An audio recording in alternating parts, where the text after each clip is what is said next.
আল কায়দার শাখা সংগঠন আনসারুল্লাহ বাংলা তার ধৃত এক জঙ্গি তার প্রশিক্ষণ কি ওপারে হয়েছিল অর্থাৎ বাংলাদেশে হয়েছিল এই প্রশ্ন কিন্তু ইতিমধ্যেই মাথাচাড়া দিচ্ছে।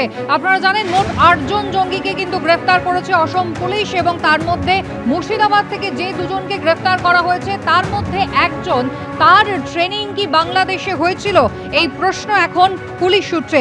তার কারণ ইতিমধ্যেই তাদের ফোনে বেশ কিছু অ্যাপ পাওয়া গিয়েছে যেখানে পাকিস্তান এবং বাংলাদেশ তার সঙ্গে এরা যোগাযোগ রাখত এবং অন্তত ১৫ জন হ্যান্ডলারের সঙ্গে যোগাযোগ রাখত নিয়মিত, এমনটাই খবর পুলিশ সূত্রে।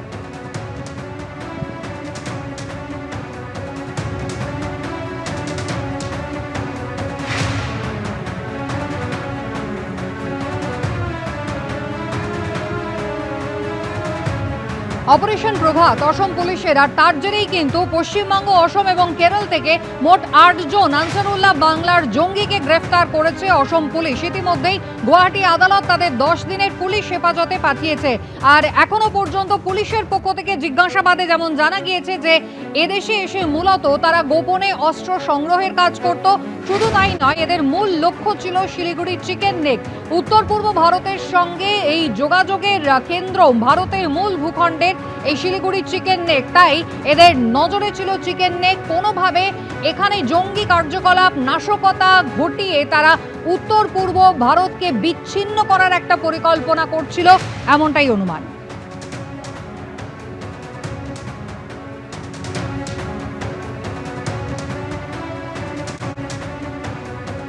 ব্রিগেডিয়ার দেবাশিস দাসের সঙ্গে আমরা কথা বলেছিলাম, তিনি কি জানিয়েছেন দেখুন। চিকেন নেক ভারতবর্ষের একটা ভৌগোলিক স্পর্শকাতর জায়গা, কিন্তু সেটা আজকের থেকে না। যতদিন ধরে ভারতবর্ষের এই অবস্থা হয়েছে, দেশ স্বাধীন হয়েছে তবে থেকে।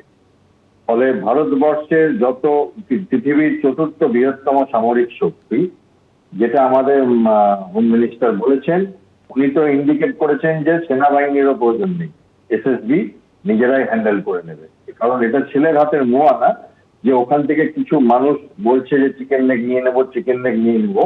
তারা সবাই বাজার গরম করছে, কেউ বিএনপির, কেউ ছাত্র নেতা। এদের মনে হয় মুরগির দোকান আছে, তাই জন্য চিকেন নেক করে সারাদিন ধরে কথা বলে। হ্যাঁ, ভারতবর্ষের যে শক্তি, যে আমাদের ব্রহ্মস আছে, যে আমাদের মিসাইলস আছে, আইসিবিএমস আছে, যে আমাদের ফাইটার এয়ারক্রাফট আছে, এগুলো কি আমরা রেখে দেবো গেরাজে? তো এইটার কোনো মানে হয় না।